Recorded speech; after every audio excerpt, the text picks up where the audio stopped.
Deməli uşaqlar 27-ci suala baxırıq. Verib bizə natrium karbonat və natrium hidrokarbonat.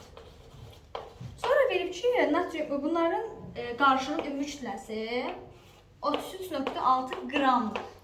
Və bunu çözərtlikdə deyir. Aktiv metalların bildik ki, çözərdilməsi əriyir. Yəni bu getmir. Amma burada hidrokarbonatı parçalayanda natrium 2CO3, su və CO2 alınır. Və deyir ki, bu qarışıqda 22.4 litr, 2,24 litr CO2 alınır. 2,24 bura, burada emerində 2 var. Aşağısında 22.4. Bunun da emeri bildiyimiz kimi 2 vurulsun 84 ilə gedirik və x tapılır. X də bərabərdir orada 16.8.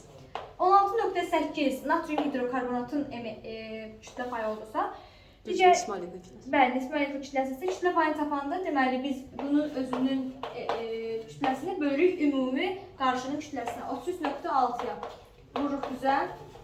Buradan cavab çıxır 50.